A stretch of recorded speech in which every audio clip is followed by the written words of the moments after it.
Apologize to me right now. Okay, you look great. Apologize to me before I knock your damn teeth down your throat. You understand me?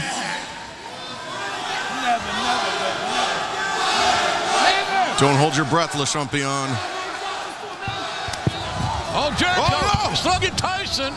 Tyson trying to look at right hand on Belfort by Jericho. My God, all hell is breaking loose. All hell is breaking loose here. The locker room is empty to restrain Chris Jericho and Iron Mike Tyson. Fighting the inner circle. Welcome back, All Elite family, to another exciting edition of the All Elite podcast. As always, I'm your host, All Elite Andy, joined by my guys, Big Match AJ and Phil. We are fresh off another episode of All Elite Wrestling Dynamite. How you guys doing? What'd you guys think of the episode? Doing good. Shot a short film. Check it out on my Instagram. Other than that, thought the episode was good. I really liked it, actually. There's a lot of good things to talk about here, so we're going to get into it, right?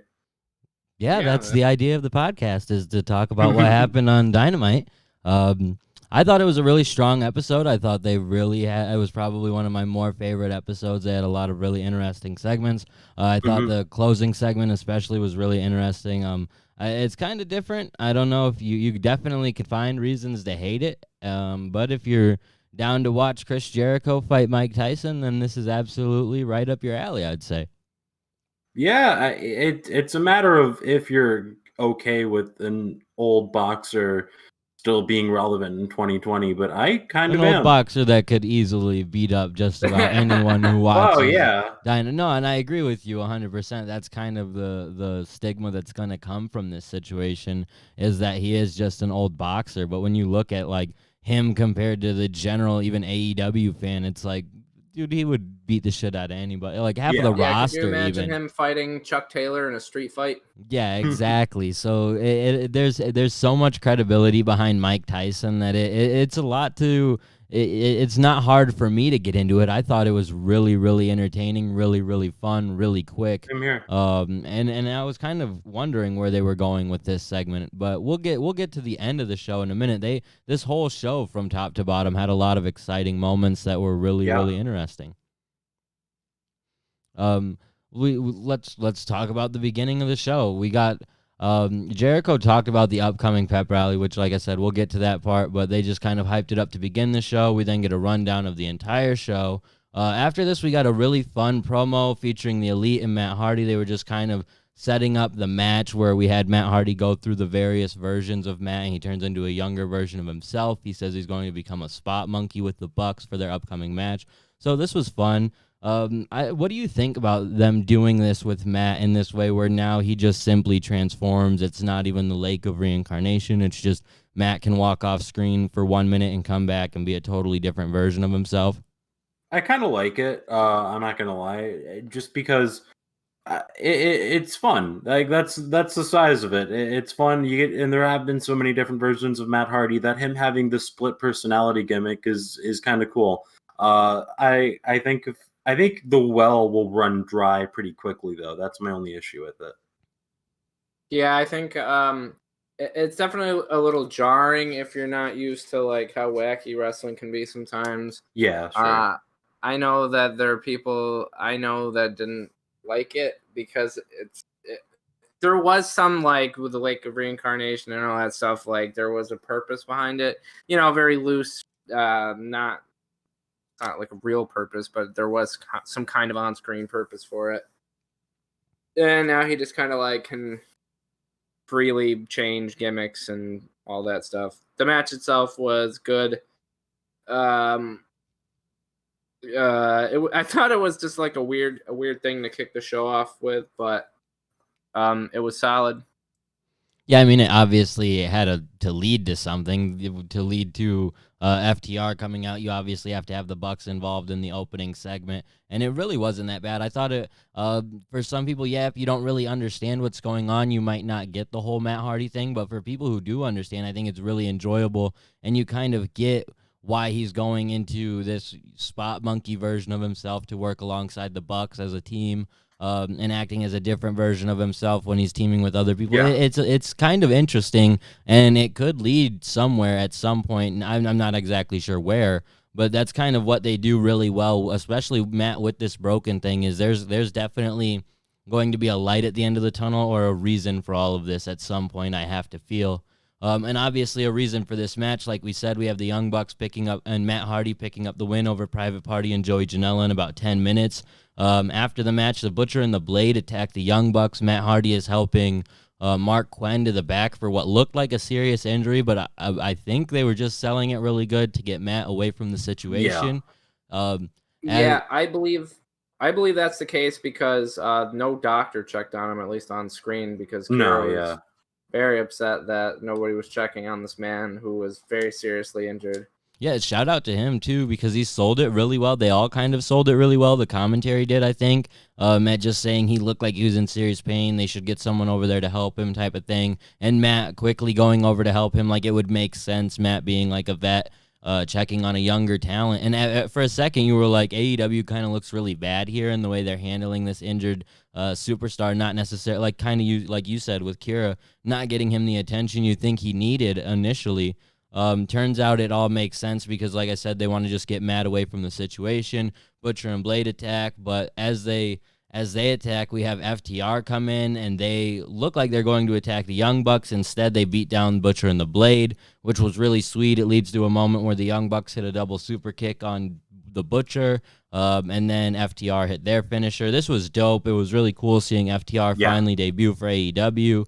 It started off Dynamite really, really hot and was really good. Yeah, for sure. FTR coming out was a huge surprise. It really, honestly, it wasn't even in the back of my mind. Like, oh, the Young Bucks are here. Maybe FTR is gonna finally debut, because I guess we've seen the Young Bucks so little over this quarantine that I was just thinking like, oh, the Young Bucks are back in the wrestling again, and we're gonna build up to something. But I had no thought in my mind that FTR would be coming out, and I loved how they did it. They came out in the truck, and it looked way better than when Cody did that. And I didn't crash in it. No, yeah, it was just they just drove normally, and I don't know. I think they just did this flawlessly. They built up tension with the Bucks. They made them look like they're like mean business, no nonsense guys who are just gonna be here and kick ass. And I'm really excited to see the Young Bucks and FTR. I think that's my takeaway here, is that they built this up great, and it's going to be a great match when it finally happens. Yeah, I was definitely excited to see these guys come out and debut. It's a team that for a very long time have been linked as obvious candidates to be stars on the show compared to where they were at the other place. I liked, like AJ said, it built up Bucks tension with the Bucks. Like, even though they didn't beat them down there, like there's still like a story to be told with the way they interacted with each other. I thought the Butcher and the Blade coming back was funny. I mean, like, I kind of expected it. They've been sitting ringside for a while, and like they hadn't been there, so I was like, when are these guys gonna do something? I kind of thought that it was gonna happen. They were gonna get involved in some way, just because like they did have a little scuffle in mid-match where the Blade got kicked in the face, and then there was a little brawl there, and one of the Young Bucks beat them both up at once, which I thought was interesting. But if there's anybody who deserves like a really solid, really serious like representation in wrestling, it's the FTR, because they've been in such a bad spot for a long time. People have been like wanting to see them in a prominent role on television. Yeah, I think they're gonna fit nicely into this role, and I think they did a really good job at sort of throwing the scent off. You have Private Party going up against the Bucks, so you already have a history there. You could see some type of upset victory, maybe. Not likely, but just something to lead to a feud with Private Party, maybe. You're definitely not thinking of FTR coming out, especially with the pay-per-view just happening. It's not the first thing on your mind, but then turns out here they come. They attack they don't attack the Young Bucks. They attack the Butcher and the Blade. And AEW does a great job with this, with big feuds, at keeping two teams or two people separate from each other and not fighting right away. We saw it with Cody and Archer. It took a while before they ever exchanged blows, and when they did, it was very short and sweet and to the point. I see this being exactly the same type of thing with FTR and the Bucks, and that's a great, great move, I feel like. Yeah. It's a good way to keep hype for that match. And Jim Ross was immediately hyping that match, talking about how Fans have wanted to see this. Internet wrestling fans and just fans in general have wanted to see this match for a long time, and this is the beginning of the build for this. I don't know if it's going to lead to a match at All Out or Fyter Fest. I would have to assume probably All Out, but who knows? Yeah, it's really up in the air right now. I mean, Fyter Fest might make sense if by Fyter Fest we have fans, which I don't know that we will, but if we will, then you might want to do it there. But All Out would definitely be the bigger show, and you can also obviously have more than one match with these guys. So who knows? Oh, for sure. I just figure it's definitely going to be a story that lasts probably that long, if not longer. Yeah. And I hope so. This is a story that we've been waiting for a long time to be told in wrestling, and now we're getting it. So that's awesome. After this segment, we get Jon Moxley. He comes out to join the commentary team, obviously, to build up his match with Brian Cage at Fyter Fest. We have Brian Cage taking on Lee Johnson in a very quick 1.5-minute match. Cage absolutely dominates Lee Johnson, tossing him around like a rag doll, looking like he's almost going to kill the man a couple different times. What do you think of this very short match? I loved it. I thought it made Brian Cage look like the monster that he is. I think Lee Johnson did a great job of making him look like a monster. And Jon Moxley being on commentary added a lot. I love the post-match with Taz promoing on Mox. I really liked it. I thought Taz did such a great job of just running him down. I love that Taz brought his catchphrase back just to use it for Cage. Like he's kind of passing the torch and giving it to Cage, and I like that. And I might be naive. I probably am, but I feel like they could make me believe Mox could lose if they do this right. I thought it was a good short match. You know, it definitely was better than the other squash match on the night, just because like it made sense for the amount of time that it happened. Cage looked really great. I think one person that is hurt by Cage coming and being a prominent factor on TV is Wardlow. Though they did some interesting stuff with Wardlow later on that made me regret that thought. But some reason, when I saw him beating the crap out of Lee Johnson, who I don't even think was announced, I don't think they had a graphic for him. Like he immediately started getting beaten up.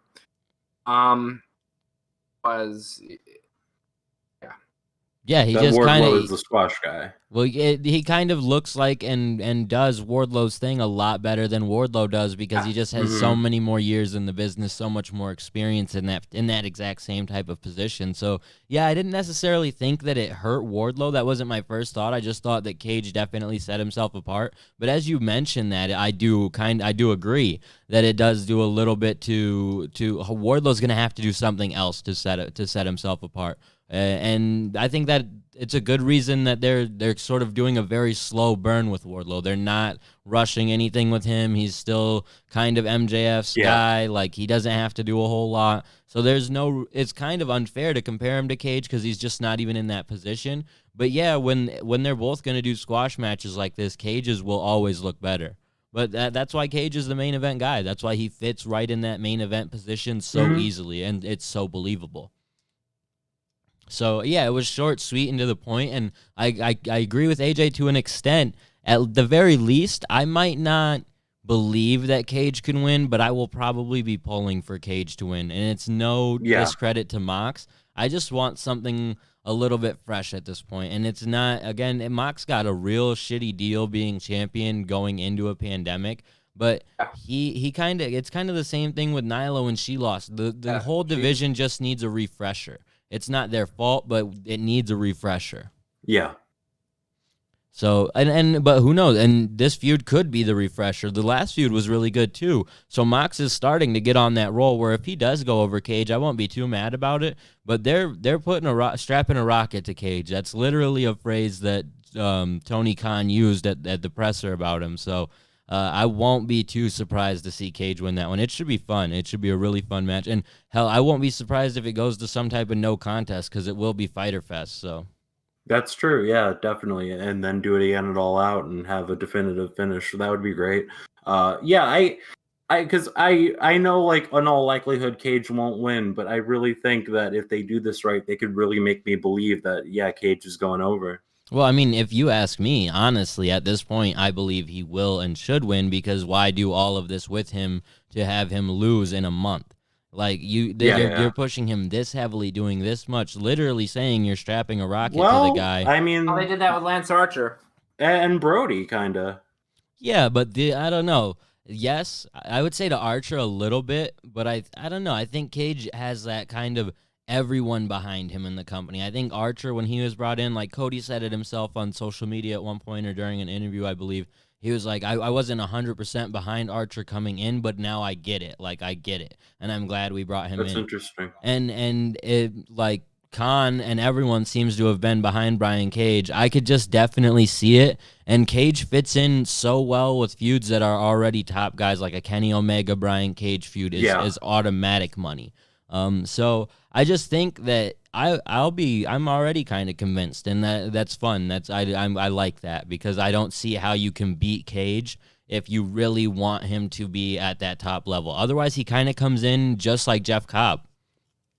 Yeah. Oh yeah, remember right. that guy? So, I mean, and the Cobb thing was by design. That was what Cobb had signed up for, and it worked really well, I think, for everyone, honestly, and sets a tone for Cobb to ever come back. But I think that this is different, and in order for it to be different, Cage has to not lose. I won't say he'll definitely win, but he can't lose. So, who knows how that works out.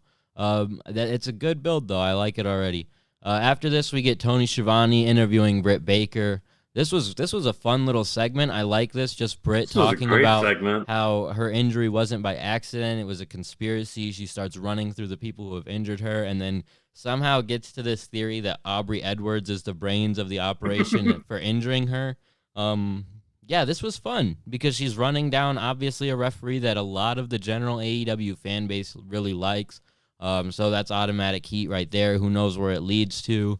And it's an interesting story, good heat for Britt, and I hope we still see her once in a while because she says she'll be back by All Out, but I hope we get a couple of promos like this in the in-between time. I think we will because, I mean, they gave her the custom wheelchair. I think you have room for her to continue her conspiracy theory and flesh out this idea more and just fill time with it. I really hope she doesn't go away because goddamn, she is so good. Every segment she's been doing lately has just been gold, and so I really hope that she sticks around. And I like I was not pro Britt Baker. Even at first when she turned heel, I was not into her, but now I've just done a 180, and I really really like her. Yeah, this is easily the best segment she's had so far. It made me laugh out loud. She was very fluent on the microphone, which is something in the beginning she really wasn't. I feel like the more she talks, the better she gets at building this character. I just thought the whole thing was funny. Conspiracy thing, running down people for being fake. It was absolutely great. It's the best women's segment probably. I mean, can you name? I'm not including matches. I'm just talking about like. Yeah, it's up there. I really like the one in her dentist office too, but it's up there for me.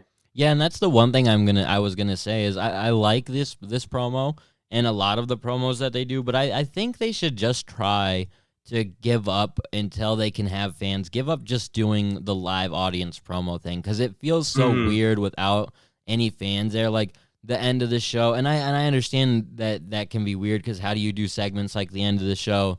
But try to just find different creative ways to do things rather than these promos that are the same cliche way of doing things because they come off really different and weird with no fans or little fans.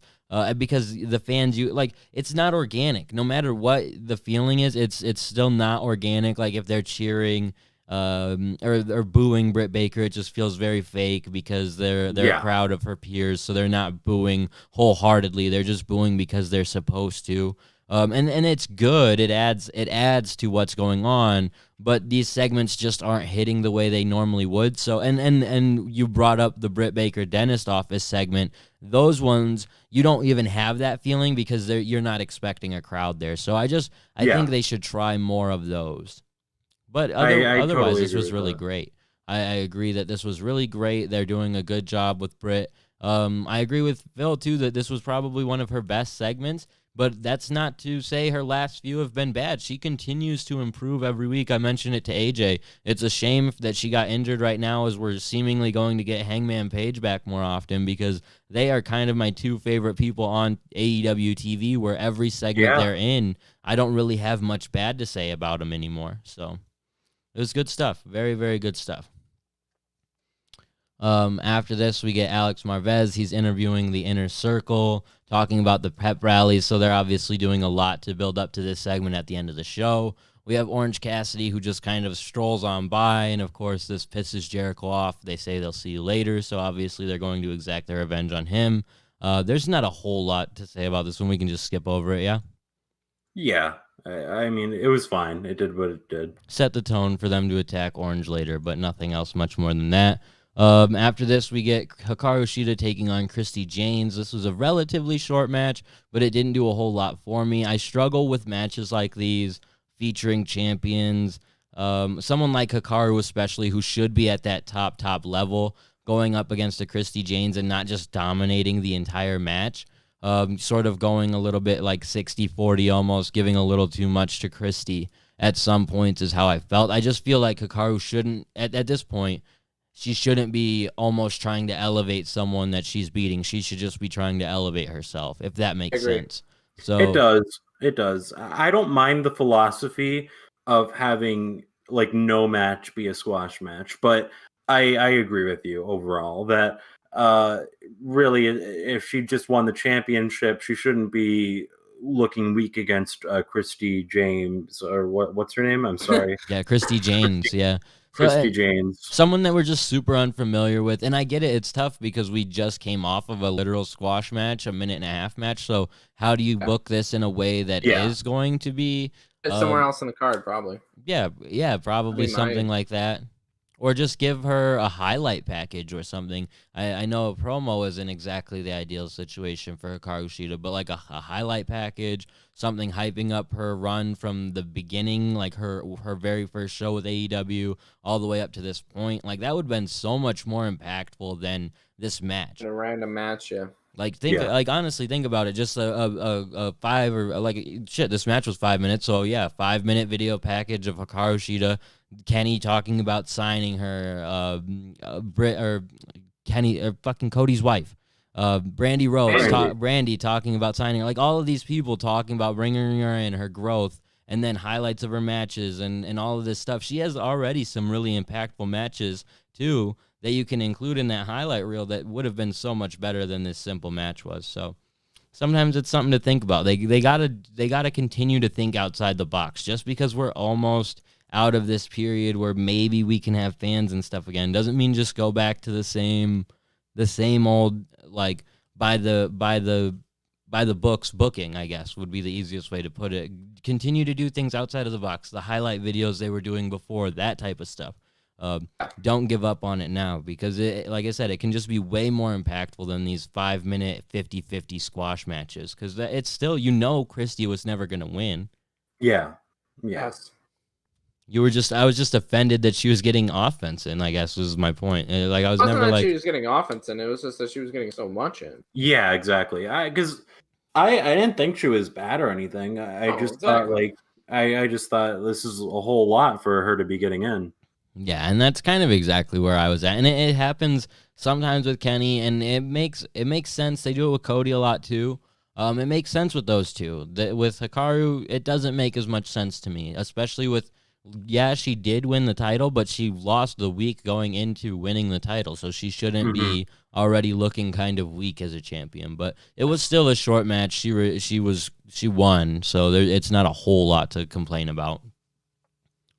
After this, we get highlights from Cody versus Archer. Tony's here to interview Cody. He says that he didn't get the Dusty genes. Dustin did. He got his grit from his mother. He will outlast and outwork anyone. Cody says that to judge him, what he does next as champion, and Cody says to judge him by what he does next as champion, and that's an open challenge. So he's saying every week after next week he's going to defend the title, which is kind of interesting. It's very akin to the John Cena Open Challenge for the United States Championship. What it reminded me of. First thing I thought of, but this is It's not a bad idea, especially for a brand new championship. It gives something of intrigue to every show, and eventually someone will beat him for it. Yes. Yeah. I like the idea. I think it's going to make AEW interesting on a weekly basis, even if there's nothing going on, which is great. I really like that. I also like that he's claiming that his work output is going to be better than what you've seen. Because I actually want to see if he reflects on that. I actually want to see if he puts more into his matches and doesn't give a typical old-fashioned style match. I want to see if he really does go all out every time. Because that would make this vastly interesting. There's definitely a set kind of Cody style match that is set apart from the rest of like high flying stuff.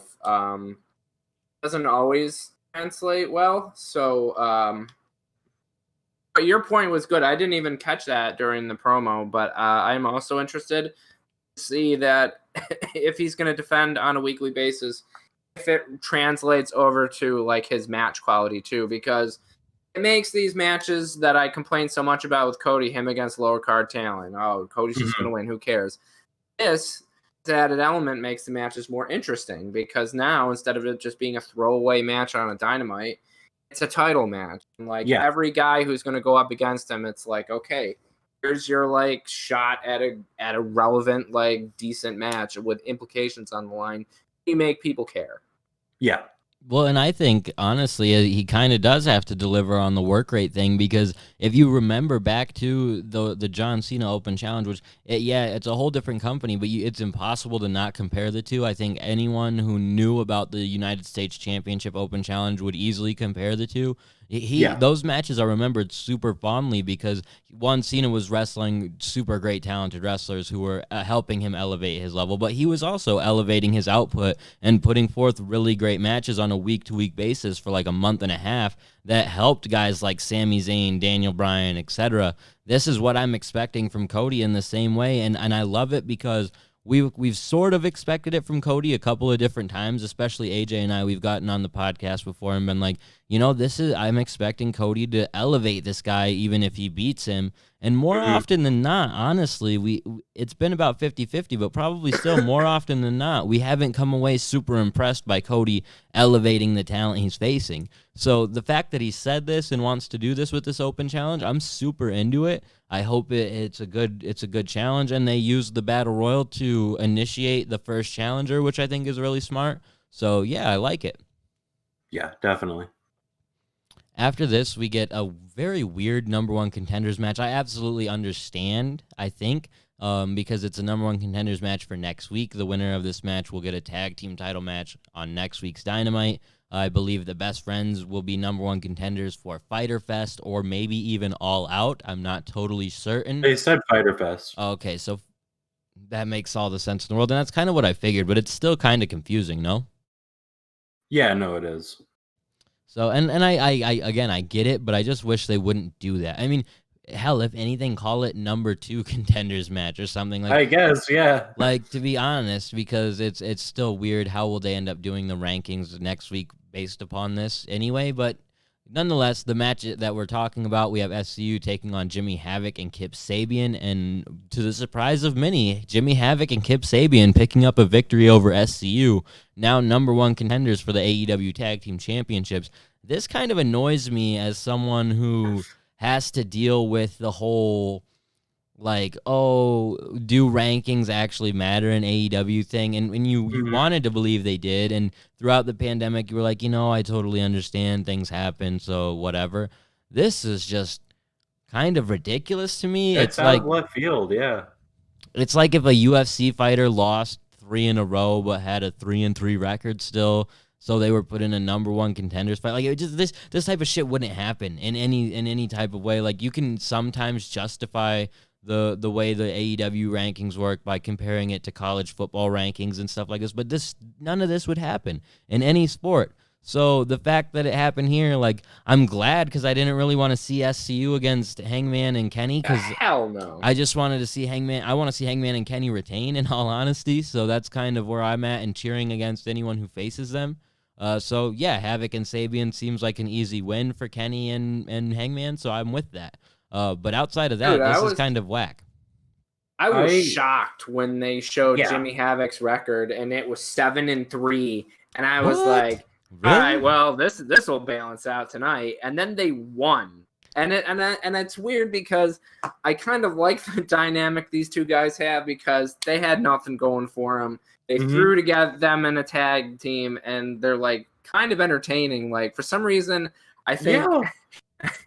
All right, so I there's no reason for me to believe it, but I think like Jimmy Havoc is gonna like want to have sex with Penelope Ford, right? They have this Oh weird my little God. throuple thing. But it's gonna go south. Like the way he interacts with her, takes his jacket off for him, like he is gonna think. I hope you're right. He's gonna I hope think you're that she still right. loves him, and it's not gonna be the case. I hope you're right. Yeah, I you don't never think you know. are at all. And it is But- funny to see how these two now sort of actually have something going for themselves. But dude, if you didn't tell me that Havoc had a 7-4 record, I would think it was maybe 500 at best. No, it's 8-3 now. That's incredible. Like, I mean, good for him. You know, that's all I could say. I mean, it's a lot of dark victories. AEW Dark. Yeah. Oh, for sure. Jimmy Havoc is the king of AEW Dark. It appears, but it pays off when you can do something like this because I'm less complaining now. You saying that, I kind of have to backtrack on my whole complaints about the rankings because, yeah, despite the fact they don't have much going for them as a team, I'm sure they must have some dark victories now that you're pointing out how many victories he has in general. So they must have some victories as a team and just... Well, no, because I'm inclined to agree with you still because let's say they have tag team victories on Dark. Great. I've still never seen them tag on TV.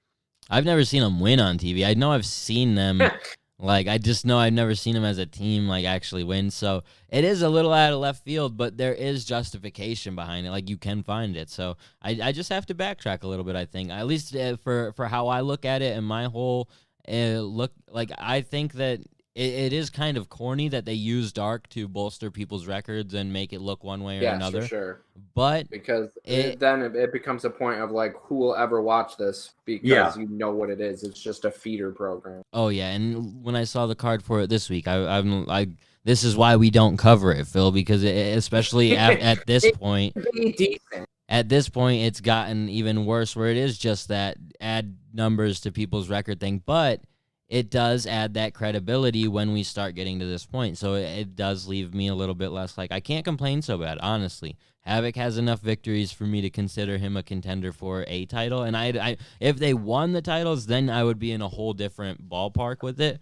But the fact that we need a viable contender for the tag team championships that can lose and still be like considered, oh, okay, it makes sense. And yeah, I'm cool with this. So yeah, unfortunate for SCU, but I would rather just see some type of like split up with them at this point because they kind of peaked very early, like winning the tag team championships early and not really going anywhere after that. I don't see where else they can go, especially now that AEW's tag team division just keeps getting deeper. You don't even have to split them up completely. You can keep Kaz and Daniels as a team and just let Scorpio Sky do his own thing. But it could even be super amicable, like, hey, you know, we've been losing, let's split. I could really see the Scorpio Sky thing happening just because there's so much history with Kaz and Daniels, them being the tag team coming out of it makes sense. And they're always like, they gave Scorpio the title match. They were talking about him tonight. Like, Jim Ross was like, I don't think Scorpio Sky realizes just how good he could be. Dang, now Jim Ross is going to be wanting to manage Scorpio Sky. Is going to be in the back like, hey, man, brother. You never know. All you got to learn is a double leg, and you could really be something. I will say about this match, I was upset with myself because I was watching it and I was bored silly being like, SCU's going to win, I don't care. And then Jimmy Havoc and Kip Sabian won, and I was like, well, goddamn, I guess I should have paid attention. And honestly, that's a really smart thing for them to do because as a fan, yeah, right now we still might not have that in us, but eventually we'll get kind of programmed where you're like, well, literally anything can happen. It has happened. Like, and they continue to do it where it's like, cool, anything can happen. Once in a while, maybe my guy will get like an upset surprise victory. Like, there are Jimmy Havoc and Kip Sabian fans out there, and they were hyped tonight. So shout out to those people. Like, and good for Havoc and Sabian because it kind of elevates them a little bit for at least a week. And yeah, I really think that Scorpio, they've kind of put this idea in everyone's head that he's supposed to be a big deal soon. So it's time to pull him away from this tag team situation. They did as much as they could with him within that, so do something else. Yeah. After this, we get a sweet MJF promo. He talks about how he's the breakout star in AEW. He's been undefeated for over a year. He's upset he hasn't received an AEW title shot of any kind. He says that someone in AEW is against him, namely Cody. He says he figured that Wardlow will be in the Battle Royal with him as insurance, and Wardlow interjects saying something about how maybe he'll win or something like this. MJF screams at him and then says he's just joking with him, so creating a little bit of a weird dynamic between these two already, which is, it's smart. Like, giving Wardlow any type of a backbone early to establish himself as not just a lackey is good. Yeah, I really like this slow burn. They're starting with Wardlow. I also really like this promo. I like all these MJF promos, kind of for the reason what you were saying about the Britt Baker thing. It's not like they're giving him a live mic and putting him in front of the crowd that's obviously going to boo him.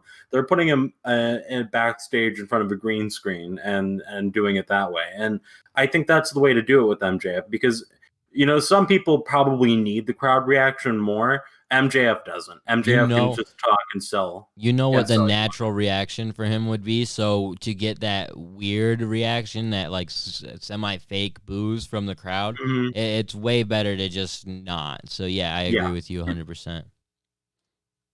And it was a good setup too. The Battle Royal kind of sets up the whole story of the Battle Royal. The Battle Royal itself was fun. We have Orange Cassidy arriving late, obviously getting jumped by Proud and Powerful, so follow up to the segment earlier on in the show. Closing segments of the match, MJF inadvertently hits Wardlow with a ring that he pulled out of his pants, knocking Wardlow a little bit loopy. This gets MJF eliminated by Jungle Boy and Orange Cassidy. Following that, Jungle Boy and Orange Cassidy team up to eliminate Wardlow. They have like a 1.5 to 2 minute scramble between the two of them before Jungle Boy officially picks up the win, eliminating Orange Cassidy. So the first one in this little Cody Rhodes Open Challenge, except Jungle Boy's the only one who had to earn a spot in the Open Challenge. So Jungle Boy, he earned it. He's going to face Cody next week, so that should be a fun match. And it was an okay Battle Royal. It was the better one than they've had so far. Yeah, this is definitely by far and away the best Battle Royal they've done. That's not a high bar by any means, but it's the best one they've done. I think you said in the chat, and I agree with you, it was a little slow at times, but it wasn't anything bad. There wasn't anything that was like a clusterfuck or confusing or people getting mixed up or not knowing what their spots are. Everything was smooth here, and I think that's what's most important with the Battle Royal. So, good match. I liked the finish a lot. The right guy won. I really liked because I was like, God damn, they're gonna give Orange Cassidy the win, and when Jungle Boy won, I felt so relieved. So I was really cool with the way they eliminated MJF and Wardlow. I really liked the tension that they built up with MJF and Wardlow, because you could be like in the match, like, well, if MJF is going to win this, like how is Wardlow going to function in this? What's he going to do? Is he going to fight him? Is he going to eliminate him? Are they going to come to blows? And that never happened, and they did that in a really good way. Yeah, I thought this was a good Battle Royal.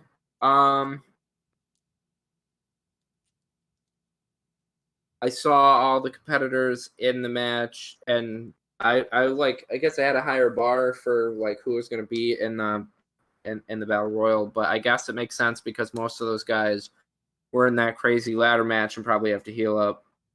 Well, and you don't want to give like false expectation at some point. Like there was plenty of people who just made sense to kind of get tossed out.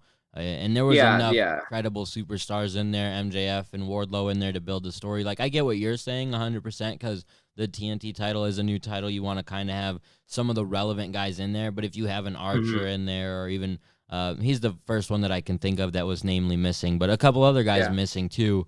I get what you're saying, but then at that point they have to be eliminated. And for Jungle Boy to win, it makes sense to not have an Archer in there. Like, yes. So, but I agree with you 100%. Overall, I thought it was a really fun Battle Royal. They did a pretty good job. But like AJ said, I thought there were some slow points. And it happens sometimes within AEW where you can feel that they just want to make sure they're not going to mess up a spot.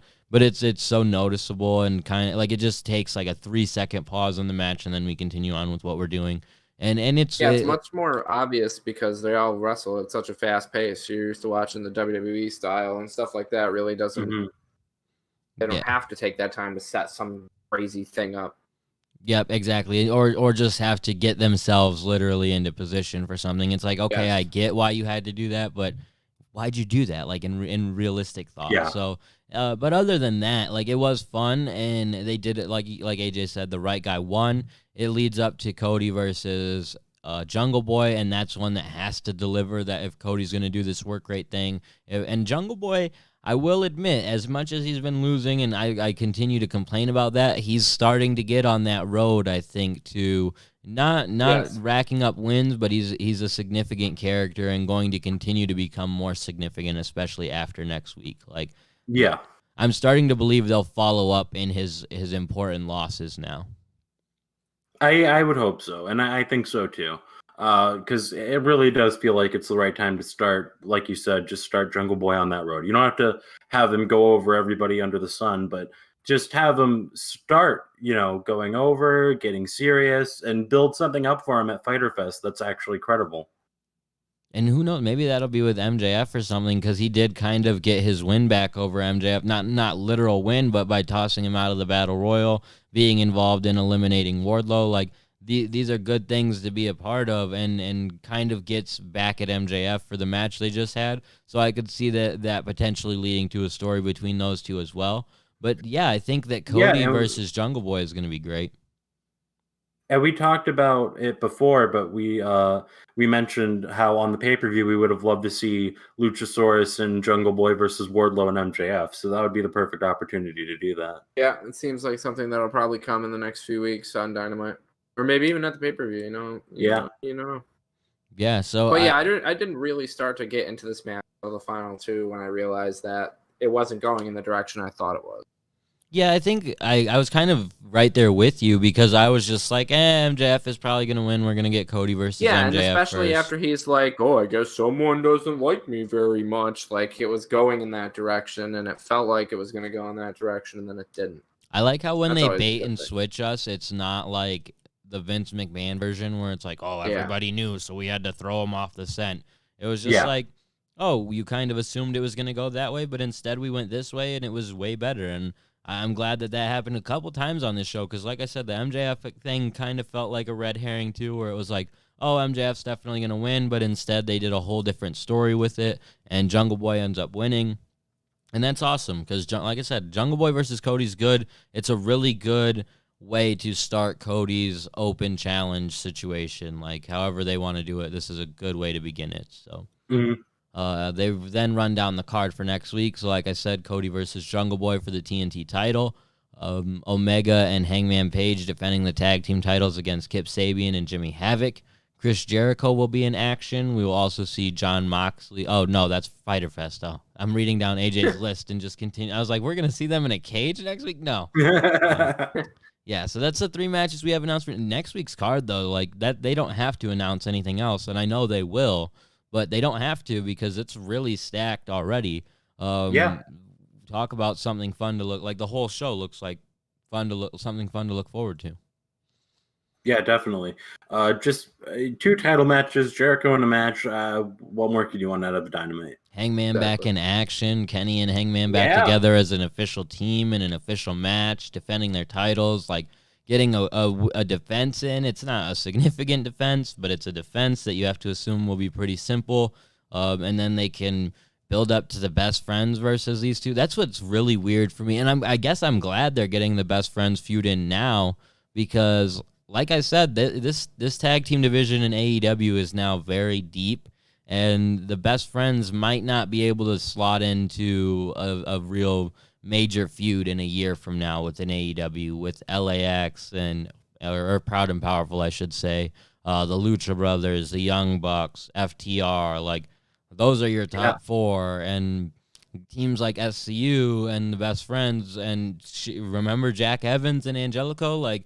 There are teams that were focal points in Dynamite or AEW that now they'll still probably be around, but the division is deep. So Yeah, you're definitely right. It's going to be a lot tougher. But if you can get the best friends over now, then hey, that's perfect. And yeah, here's the thing: the Hangman Page and Kenny Omega are destined for a feud still. Like we know that's coming, and so Maybe in not. all honesty, maybe Maybe. not. But it still seems like it to me that they're gonna do a feud down the line. Even like being the Elite going months back, They Hangman were, saying but me look and at a Kenny week in a ago, dude. They feud. were cheersing. They were cheersing beers and or Exactly. shots and milk, bro. They're They good. got to make you think that they're not. They got to make you think that they're good, and they even made you think they're good when they did the promo with Matt Hardy today, where they both walked off and went to go drink.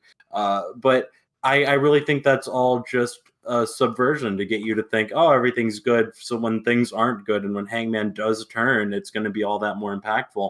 And so if that happens at Fyter Fest, then you have a chance to actually try to get the best friends over. You might be 100% right too. Like I kind of like your theory there because if you're gonna do Hangman versus Kenny, when else do you do it besides All Out? Like, Yeah. especially if because that's far enough down the line where they got to be assuming they could probably have fans in an arena. So you're like, yeah, that's gonna be our first really really big show when everything gets back to normal.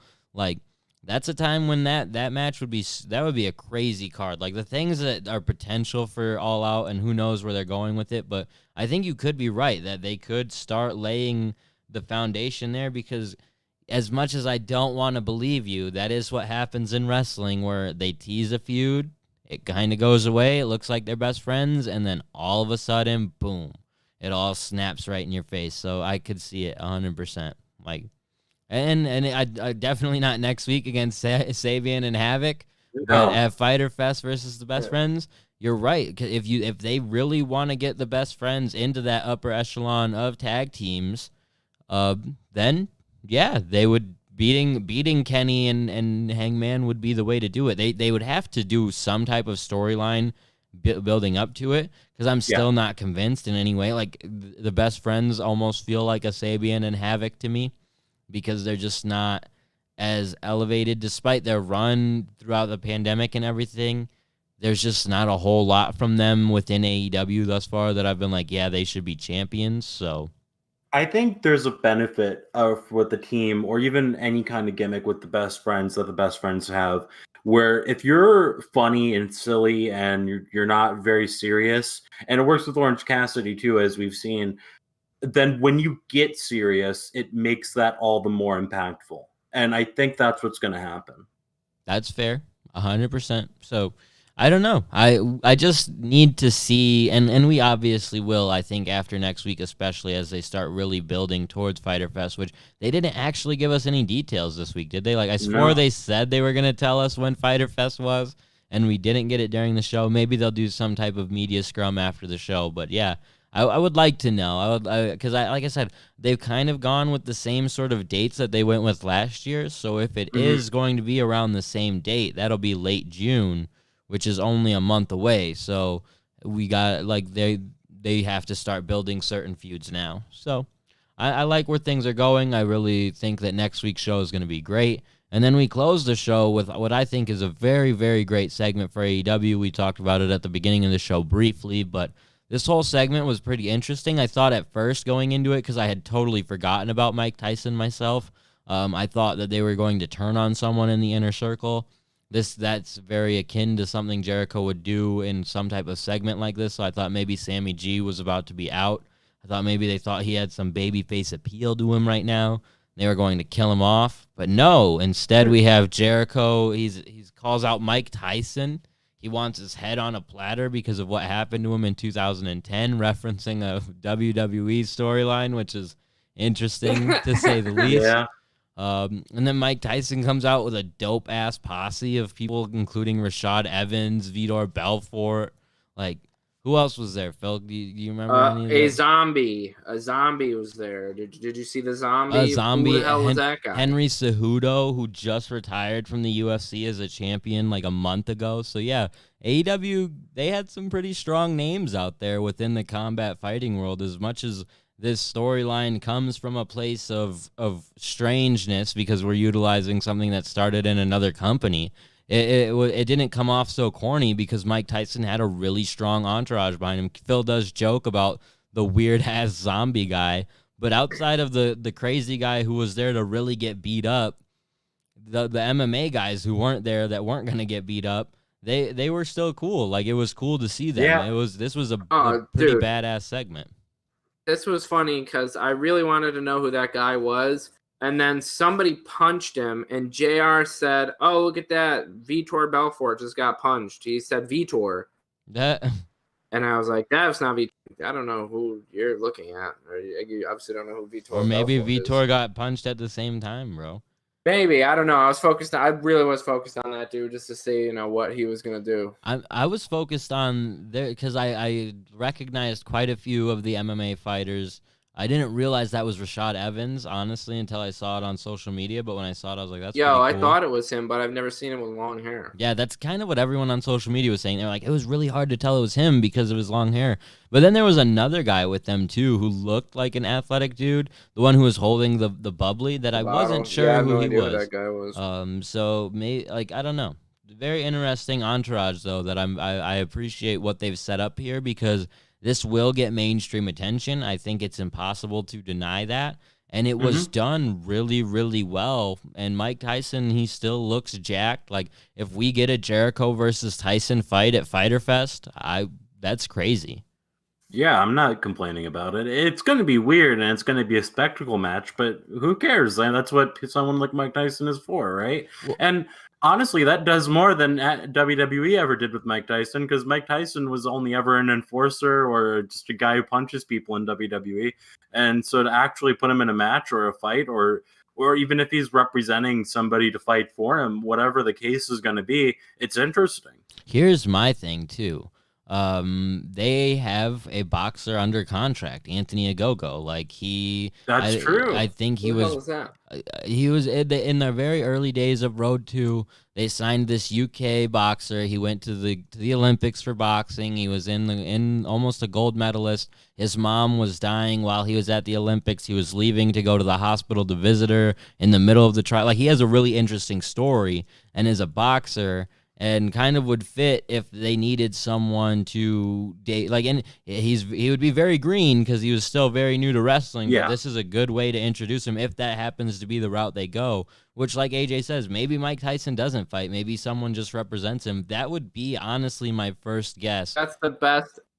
That's the best way to go because you really want to see Mike Tyson wrestle. You really want to see Mike Tyson wrestle. Well, I don't want to see him. I don't want to see him wrestle, but I'm not super opposed to them fighting simply because of the fact that in the real world of sports media, they've already been talking about Mike Tyson coming back to fight someone. Yeah, that's true. So it's that's way the only easier thing that to stomach. separates it from Tyson wrestling to Jake Roberts and Arn Anderson wrestling because that sounds dope. That sounds dope to me. Oh my God, what do you mean? Jake Roberts and Arn Anderson sounds dope, but Mike Tyson. Dude, I was still on where's this the a follow week up later. here? Where's the follow up? Like, I don't know. I don't know where the follow-up is there, dude. But what I'm saying is, like, I just think that this was an interesting segment. I like the situation with Mike Tyson, and it's super easy to stomach, like I said, as like a fan of wrestling, because I like if you know what's going on in combat sports, or the fact that there've literally been discussions of Mike Tyson boxing. Like, I saw something on Facebook after AEW, totally unrelated to AEW, but about Mike Tyson wanting to fight the Gypsy King. Like That's no, not a serious fight. It was like an exhibition fight, like just some bullshit, dude. But like, and he was like, yeah, of course, because Mike Tyson's a legend in the sport, so why not get in and just mess around in the boxing room with him? Like, Phil, I get you think this is like super funny, but at the same time, you can't take it that seriously when you see how jacked Mike Tyson is and how he was literally like the best at what he did. And I don't know, man. I'm not saying that he can come in and win fights. I'm just saying that obviously there's a market of people who want to see Mike Tyson come back and fight. And if AEW is the place where they can get it, this is going to be the biggest AEW show easily that they've done. And I like that we were talking about on the pay-per-view, man, they really didn't utilize Mike Tyson very well. And it's a 180 from that because they're doing nothing but utilizing Mike Tyson well now. Yeah, I really like what they did. And I think that it can do a lot, at least for Mike Tyson, or for AEW. I don't know what it can do for Mike Tyson. That's why I think it's kind of interesting, because outside of just coming in and beating up Chris Jericho, like, what does it do for someone like Mike Tyson? I mean, he's probably making a bucket load of money. So, Yeah. yeah, but this is going to get AEW a ton of mainstream attention. And like I said, it was done really, really well in a way that when it does get that mainstream attention, it's all going to look good. And so you have to credit them for it. Like, yeah, it's super easy to compare to the Stone Cold Steve Austin thing, but that was the thing that literally put WWF on the map going into the Attitude Era. So Yeah. if you can copy it and it doesn't come off really shitty, why not? Yeah. And like, this is a 1 in a million opportunity too. I mean, there are other and who knows if this could easily encourage like other big time fighters to eventually cross over and do stuff with AEW now, because so like Mike Tyson and other fighters have now appeared for AEW. Like, it adds legitimacy to the company, whereas before, a month ago, a fighter might be like, what is AEW? All I've heard of is WWE. Like, I'm not going to do this independent thing. But now Mike Tyson's been attached to it. People will know what it is. I think you have the perfect attitude here of just why not? Because honestly, like, you have Mike Tyson, you pair him with somebody who also has name recognition, like Chris Jericho. So really, why not? All you're going to do is get publicity for it, even if the match sucks and it might suck real bad. Doesn't really matter because it's a spectacle. I don't that's think all it'll that's suck important. that bad, because Jericho will let him beat him up. Yeah, like, even if the match is just him knocking out Jericho too, like, it works. Whatever here happens here, it's gonna go over well for AEW, and that's the bottom line of it. And it's funny because I'm definitely not the only person on social media talking about the potential of this leading to something with Anthony Ogogo debuting too. So it would definitely be out of left field to debut someone like that, someone so new. But it makes sense with that boxing relationship, and if they don't have the money to get Mike Tyson in a fight with Jericho, then that's an easy way to set it up as well. But no matter what, this was super interesting because your first segment included, like, we've seen stuff like this in other companies or even in AEW before, where people are led to the ring by a bunch of like nobodies. Mike Tyson was led to the ring by people that people in the combat fighting community know, like in the MMA community know of, and Ariel Helwani was immediately taught. Like, this immediately is going to make sports news. So Yeah. it's already a net positive. Like, no matter what, it's going to be trending. It's going to be a very big topic. Mike Tyson has already been a very big topic in the news, so you can now just milk off of that. Like, this was so smartly done, I think. And it's the makings of something that does elevate AEW to another level with this storyline. Yeah, definitely. So overall, I thought it was really well done. A really interesting way to close out an overall, like, really, really great show. And because of that, I have to say it's probably my favorite episode of Dynamite so far, just because we're introducing really great stories that I think will be good, and then building on stories that were already really good. So I can't think of anything in this episode that made me annoyed or mad. Like, no, even the women's match wasn't definitely wasn't for me. The tag team match caught me by surprise in terms of who won, but overall it was a good show. Yeah, no, this was a great show. I really enjoyed it top to bottom. The only match that I was disinterested in was Jimmy Havoc and Kip Sabian and SCU, but even that surprised me. So really, I have nothing to complain about. This was a really good show. You asked me if it was in my top 100 of AEW shows as a joke, and it was actually, as far as quarantine shows go, this is my number two. Number one being when Matt Hardy debuted. I see AJ just has a kink for bad graphics. That's all it is. Because he popped hard for that one. Like, I get it though, because you're right, and especially ranking it against the quarantine shows, like, it's hard to rank anything against this. FTR debuting and now setting up a feud eventually with the Young Bucks. Like, they're going to be involved in AEW TV Weekly. They're genuinely one of my favorite things in wrestling in general, now becoming a weekly part of AEW television. We didn't even get Hangman Page this week. Well, we did for briefly, and that's been something I've complained about for months, but now they have so much depth on the roster that I'm not mad about it. I'm just going to appreciate him more next week when we do get to see him. But yeah, they did a really, really good job this week, and I like where we're going. I like that we're also building to a show within the next month or two, not to a show in September. So that's really exciting as well. Yeah. Yeah. Yeah, September seemed like a very long ways away to like build feuds and keep them interesting for 4 months without a payoff. Yeah, I'm glad that they put definitely a good something choice in by them. between, like a place. Then they immediately announced it too. They didn't give us too long to even dwell on that thought. They were immediately like, yes, that's in September, but we're gonna do Fighter Fest, so just wait for that. And talk about like they're doing a good job with other storylines that aren't just title storylines, and that's something you have to appreciate within AEW because you don't get it everywhere. Like normally it's the championship storylines are what is the most important, and everything else kind of floats around it. Like we've gotten some really good other storylines, and then Mox's storyline has been really good. I would like to see something for Hikaru, which is difficult because then you almost feel like the women's division now needs a new person to debut. Which I mean, shit, it's better now than ever. Like we just debuted a new singles, we just debuted a new tag team. Might as well debut a new woman as well to freshen up that division because they could use it. Like I'm not sure who I would pick or who it would be because I don't know a whole lot about the independent women's wrestling. But I would try and freshen it up in some way because that's the one thing that I would like to see is a good standout opponent for Hikaru, a good feud for Hikaru. And even if that is going back to the Nyla situation, but I would put that one on hold for a while if it was me. I would let it sit like Rio and Nyla Simmer was until sitting. like all out. Yeah, exactly. Well, in that case, you've only got one choice, and it would be Penelope. Yeah. Because Penelope might not be bad, another though. person. Yeah, it's not gonna be bad. I'm just saying there are no options but her.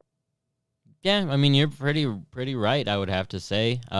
I'm not sure. Yeah, you're probably pretty right. I don't know if Kong.